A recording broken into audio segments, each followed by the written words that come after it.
Class में हम पढ़ रहे थे ट्रांसपोज ऑफ ए मैट्रिक्स।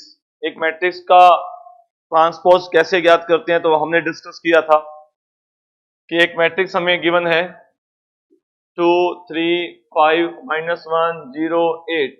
ये 2 इंटू 3 ऑर्डर की मैट्रिक्स है। तो इसकी ट्रांसपोज मैट्रिक्स, परिवर्त मैट्रिक्स, जिसे ए डैश या ए के ट्रांसपोज से रिप्रेजेंट करते हैं, ए टी से लिखते हैं। और ये कैसे फाइंड आउट करते हैं? जो उसकी रो है, जो पंक्तियां हैं, उसको स्तंभ बना दिया जाए या स्तंभ को पंक्ति बना दी जाए। जो फर्स्ट रो है, पहली पंक्ति है, उसे पहला कॉलम बना दिया जाए, और जो दूसरी पंक्ति है दूसरा कॉलम। मतलब पंक्तियों को स्तंभ बना दिया जाए या स्तंभ को पंक्तियां बना दी जाए। तो जो नई मैट्रिक्स हमें मिलती है वो दी गई मैट्रिक्स की ट्रांसपोज मैट्रिक्स या परिवर्त मैट्रिक्स कहलाती है। फिर बताया था कि अगर किसी मैट्रिक्स का ऑर्डर m इंटू एन है, तो जो उसकी ट्रांसपोज मैट्रिक्स होती है उसका ऑर्डर n इंटू एम होता है। परिवर्त मैट्रिक्स का ऑर्डर किस तरह से ज्ञात करते हैं? उसके बाद हमने डिस्कस किया था आइडेंटिटी मैट्रिक्स का ट्रांसपोज। आइडेंटिटी मैट्रिक्स होती है जीरो मैट्रिक्स का ट्रांसपोज, जीरो मैट्रिक्स होती है।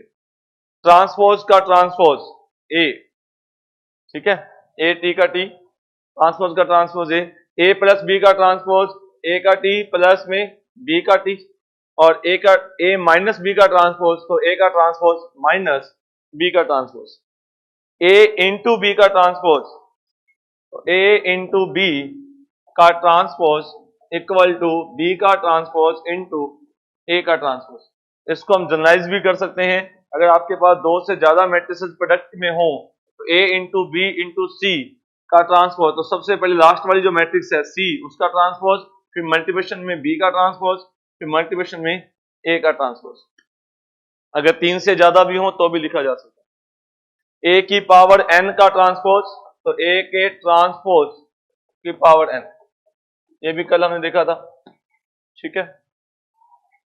एडजॉइंट ए ट्रांसपोज, तो इक्वल टू एडजॉइंट ए का ट्रांसपोज।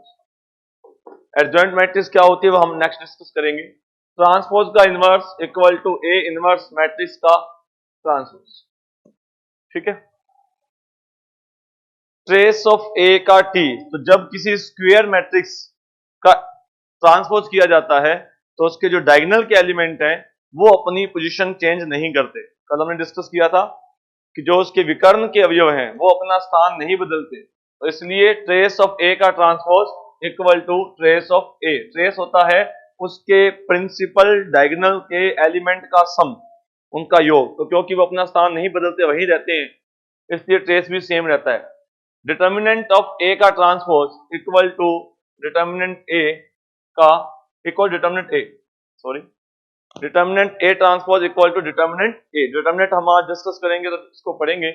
किसी मैट्रिक्स, स्क्वायर मैट्रिक्स की सारणी का मान और उसकी ट्रांसपोज की सारणी का मान सेम होता है। Determinant of A equal to determinant of A का ट्रांसपोज। हाँ जी, के इंटू ए का ट्रांसपोज, अगर के मैट्रिक्स हमारे साथ में लिखी गई है तो फिर के इंटू ए ट्रांसपोज, ठीक है, के बाहर आ जाएगा। मतलब ट्रांसपोज मैट्रिक्स का होगा, स्केलर का कोई फैक्टर नहीं पड़ेगा। ट्रांसपोज की बात की। फिर हमने डिस्कस किया था सिमेट्रिक और स्क्यू सिमेट्रिक मैट्रिक्स के बारे में। कोई मैट्रिक्स सिमेट्रिक मैट्रिक्स कब कहलाती है? N E square matrix, N E square matrix, square matrix A is called symmetric matrix. इसको हम सिमेट्रिक मैट्रिक्स कब कहते हैं? कोई वर्ग मैट्रिक्स सिमेट्रिक मैट्रिक्स कब कहलाती है? अगर ए का ट्रांसपोज किसके इक्वल हो? ए के इक्वल। यदि किसी वर्ग मैट्रिक्स का ट्रांसपोज भी एग्जैक्टली सेम टू सेम उसी मैट्रिक्स के ही इक्वल है, मतलब उसको उल्टा करने पर भी वही मैट्रिक्स आती है, परिवर्त करने पर भी वही मैट्रिक्स आती है, तो मैट्रिक्स क्या सिमेट्रिक है, कोई चेंजेस नहीं आती है, दैट इज। या फिर आपको क्या कहा था, किसी मैट्रिक्स के लिए A I J equal to A J I for all I and J, मतलब उस मैट्रिक्स का 1 2 एलिमेंट 2 1 के इक्वल है, 1 3 एलिमेंट 3 1 के इक्वल है, 2 3 3 2 के इक्वल है, 2 2 तो 2 2 के इक्वल है ही है। तो ए I J equal to A J आई, अगर ऐसा है तो मैट्रिक्स सिमेट्रिक मैट्रिक्स कहलाती है। और स्क्यू सिमेट्रिक मैट्रिक्स के लिए क्या कहा था? स्क्यू सिमेट्रिक के लिए ए का transpose equal to minus A, A का transpose equal to minus A, that is A I J equal to minus A J I. तो A12 इक्वल होना चाहिए माइनस A21, A13 तो माइनस A31 के। तो ये होता है स्क्यू सिमेट्रिक मैट्रिक्स। तो स्क्यू सिमेट्रिक मैट्रिक्स के बारे में आपको एक बात और बताई थी कि उसके जो प्रिंसिपल डायगोनल के एलिमेंट होते हैं वो सभी जीरो होते हैं। विषम सममित मैट्रिक्स के मुख्य विकर्ण के सभी अवयव शून्य होते हैं, ये आवश्यक शर्त है। It's necessary but not sufficient. ऐसा होना जरूरी है लेकिन पर्याप्त नहीं है। मतलब अगर कोई विषम सममित मैट्रिक्स है, अगर वो स्क्यू सिमेट्रिक है तो उसके डायगोनल के एलिमेंट जीरो ही होंगे। ये कल हम डिस्कस किया था, क्योंकि जब हम उसका ट्रांसपोज करते हैं तो डायगोनल के एलिमेंट तो सेम रहते हैं, अपनी पोजीशन चेंज नहीं करते हैं। और हम कह रहे हैं कि वो विषम सममित है, तो फिर जहां 2 आ रहा था वहां माइनस का 2 आना चाहिए, जहां माइनस का 5 आ रहा था वहां प्लस का 5 आना चाहिए। और जबकि मुख्य विकर्ण के अवयव तो वैसे के वैसे ही रहे, फिर भी माइनस कॉमन आ रहा है, तो ये फिर केवल तभी पॉसिबल है अगर वो खुद एलिमेंट जीरो था।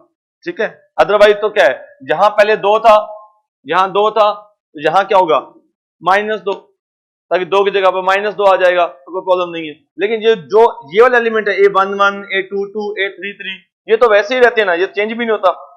तो इसका मतलब ये पहले भी जीरो था और माइनस कॉमन लिया तो वो जीरो रहा। अदरवाइज अगर 5 था तो ट्रांसपोज करने के बाद वो माइनस का 5 नहीं बन सकता, वो तो 5 ही रहना चाहिए, तो फिर माइनस कॉमन आ ही नहीं सकता।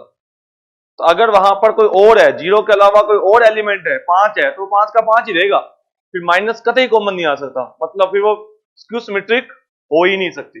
अगर स्क्यू सिमेट्रिक बन रही है तो फिर एक ही कंडीशन है कि उसके डायगोनल के एलिमेंट मस्ट बी जीरो। तो इट्स नेसेसरी, लेकिन इतना होना सफिशिएंट नहीं है कि हम इसी के बेस पर कह दें कि बस स्क्यू सिमेट्रिक हो जाएगा। ये भी मैंने कल बताया था कि यहां 2 लिखने के बजाय यहां पर मैं लिख देता हूं प्लस का 3, तो ये डायगोनल के एलिमेंट तो जीरो हैं लेकिन स्क्यू सिमेट्रिक नहीं है। तो वो सिर्फ नेसेसरी कंडीशन है, सफिशिएंट कंडीशन